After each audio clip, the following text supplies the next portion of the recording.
Saya yakin masih akan banyak pertanyaan yang akan disampaikan oleh para peserta Bapak Ibu dokter sekalian. Kami berharap tetap stay di tempat karena materi semakin siang akan semakin menarik. Untuk yang berikutnya, pembicaraan ketiga yang tidak kalah menariknya juga, saya bacakan judulnya untuk judul dia pada siang hari ini mengenai fetal ekokardiografi, terutama pada kasus hipoplastik left heart syndrome. Bagaimana cara kita mendiagnosa di awal, oleh diagnosis maupun dengan manajemen strateginya. Untuk pembicara kepada Dr. Wiku Anwar Topo sebagai konsultan Magister of Science.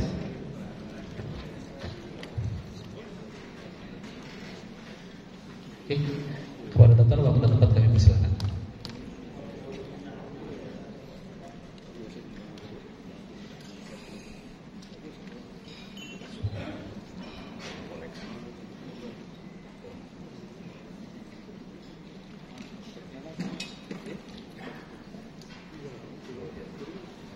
Baik, terima kasih. Salam sejahtera, selamat siang.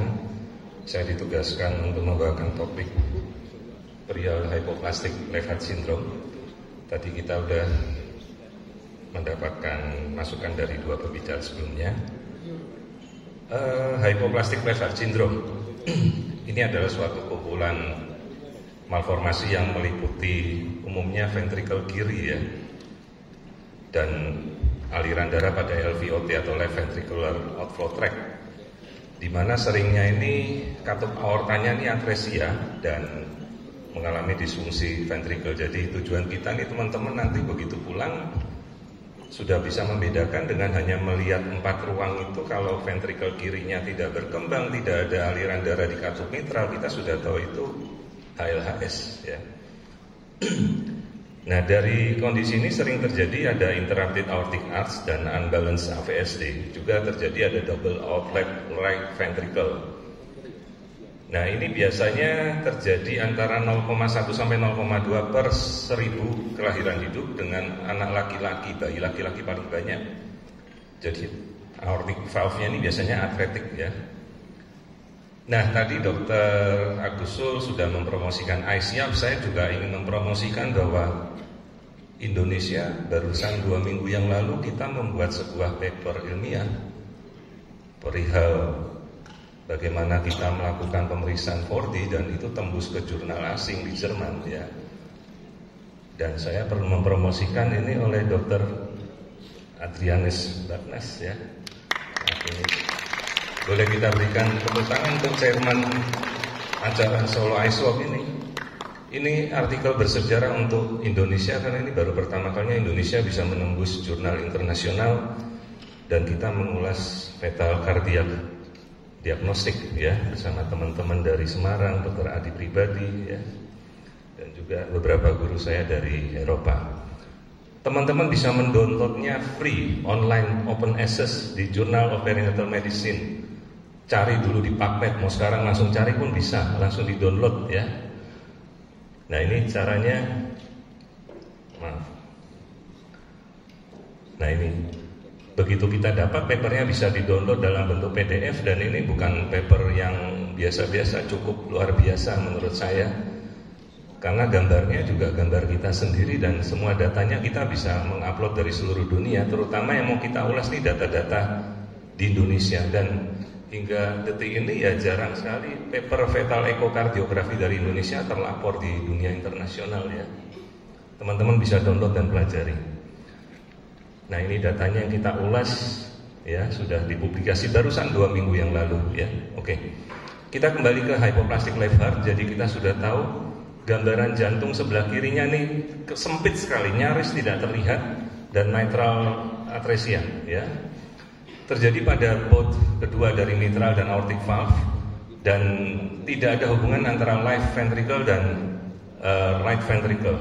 Ada lagi yang bentuk kedua, bentuknya globular dengan otot jantungnya hypoplastik dan fibroelastosis. Nah, ini yang kelihatan. Pada kondisi ini, apex ini terbentuk oleh ventricle kanan. Biasanya kan kita terbentuk ventricle kiri, ya. Left atriumnya nyaris sama sekali tidak terlihat dan foramen ovale itu membukanya on and on gitu, ya. Kita nanti coba ulas satu persatu gambarannya.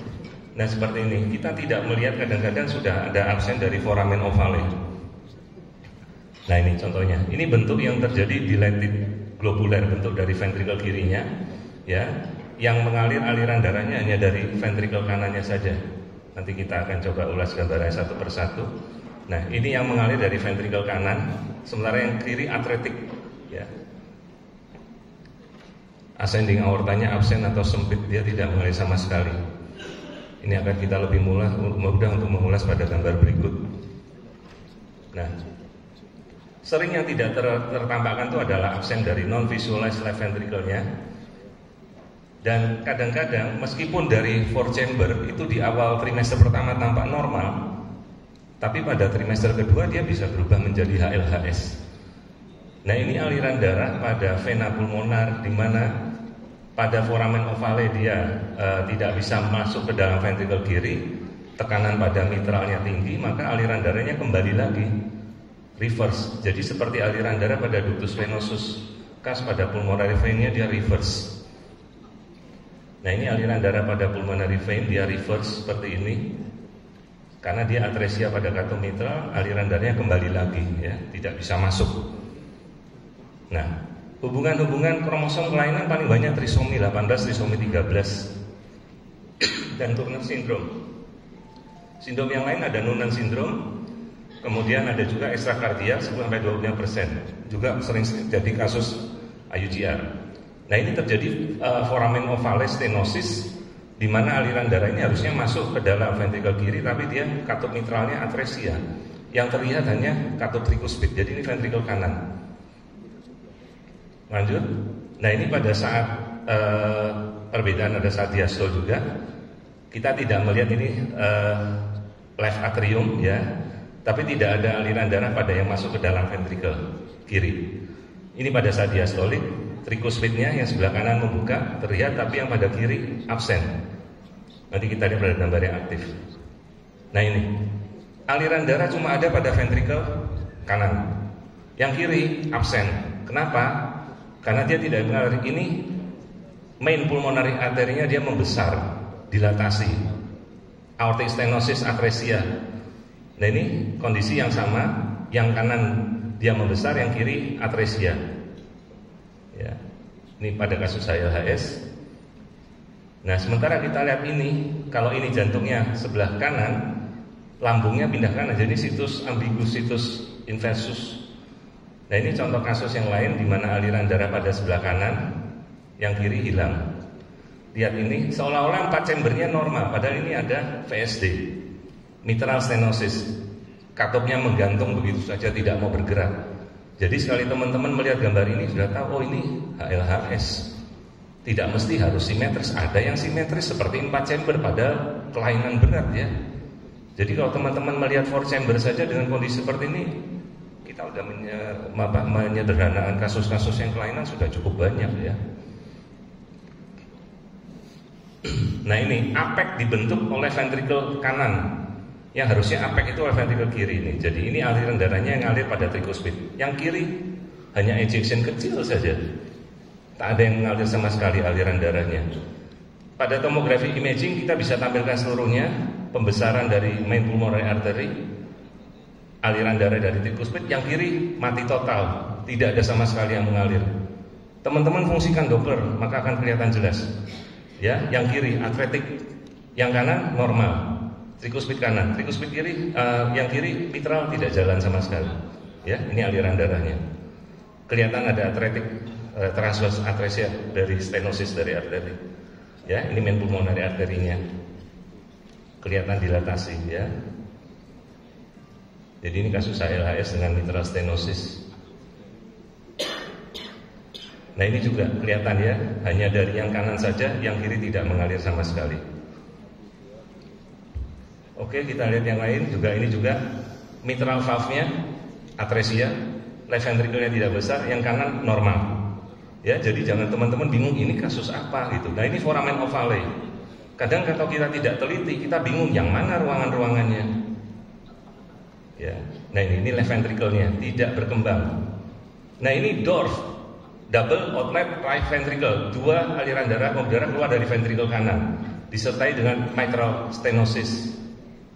Ya, ini juga kasusnya. Lihat, yang kanan dia ada tricuspid, kelihatan jelas. Yang kiri fibrosis. Nah, seperti ini waktu gambar bergeraknya.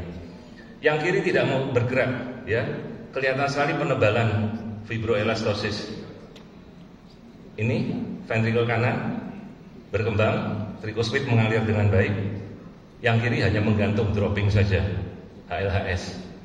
Padahal kelihatan fourth chambernya tampaknya simetris. Sama ini tidak simetris jelas. Ini ventrikel kanan tricuspid normal, yang kiri tidak berkembang. Ya, ingat. Jadi kalau kita udah lihat gambar seperti inilah HLHS.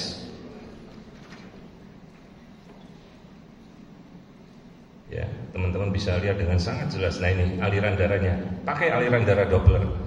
Saya biasa kalau melakukan pemeriksaan kita pakai double. Jadi satunya Doppler, satunya yang 2 dimensi, ya, sekaligus. Nah, prognosisnya jelek. Kadang-kadang kita mau mengoperasi, tapi kalau aortanya tidak terlihat, percuma, umumnya tidak akan bertahan. Apabila kita melumpuhkan kaliber aorta lebih dari 2 mm, kemungkinan masih ada harapan untuk kita operasi Norwood atau ada Fontan Procedure. Tapi masalahnya 55% survivor rate-nya ini tidak akan mencapai pada usia 1 tahun. Umumnya bayinya tidak bertahan, anaknya meninggal, ya. Kasus yang sangat berat.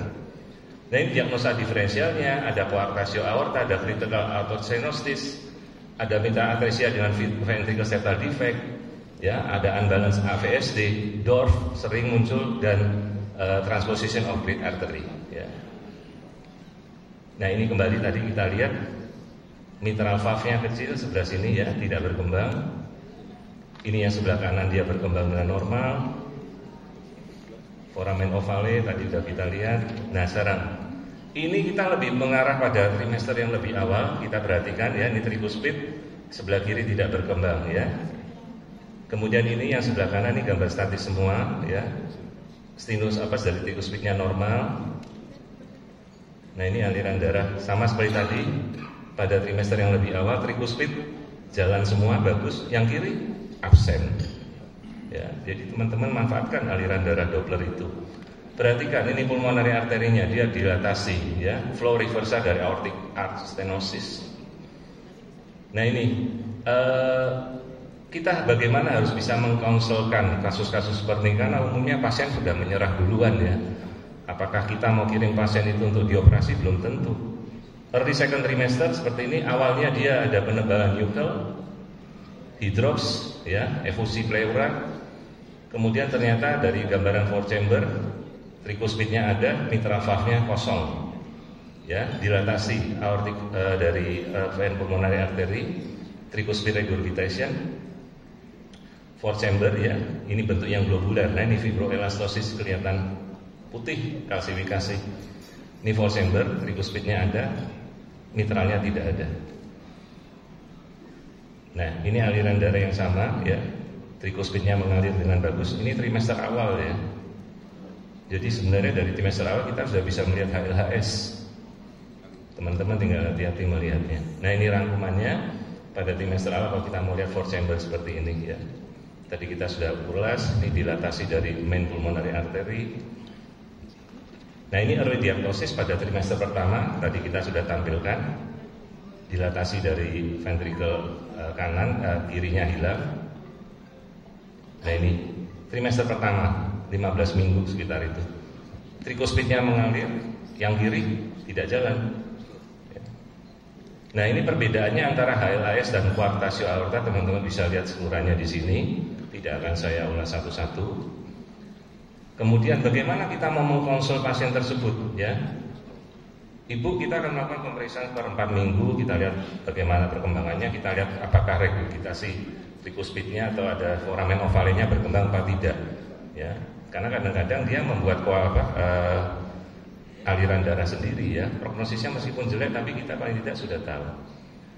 Dok, bisa nggak kita operasi? Mungkin, Bu, tergantung dari kemampuan di sarana center Anda, ya. Norwood Procedure. Meskipun survivor rate-nya rendah, ya. Tapi paling tidak, ya, kalau kita mau mencoba, kita berikan pada center yang memadai. Kemudian pemeriksaan genetika, sekarang mungkin ada pemeriksaan microdeletion.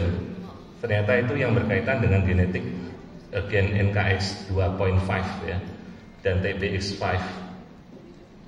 Cuma saya tidak tahu apakah dari microdeletion itu sekarang sudah bisa melacak itu ya, single gen mutasi.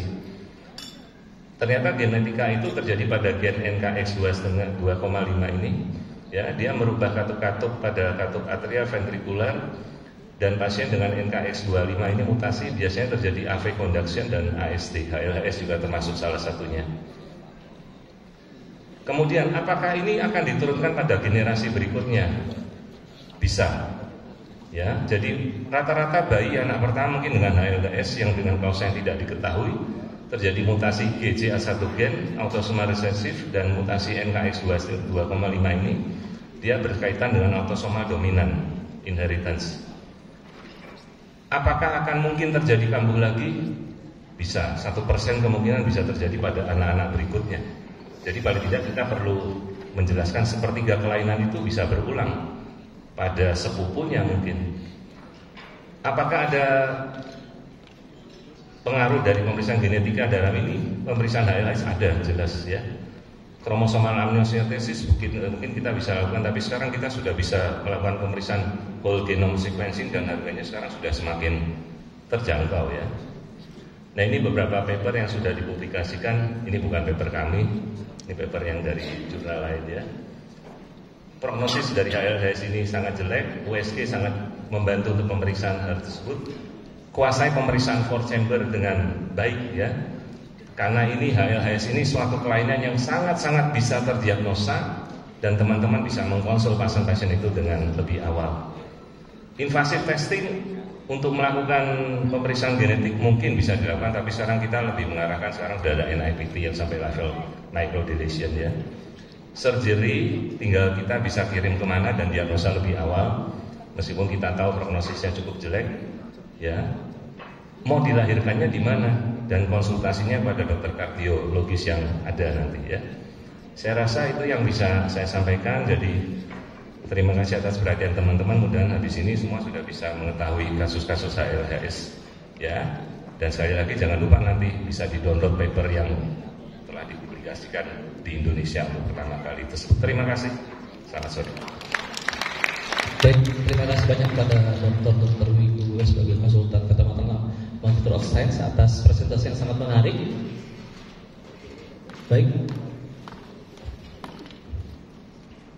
semoga Bapak Ibu Dokter semua masih semangat gitu. Jadi kita masih ada satu pembicara internasional terakhir di sesi ini.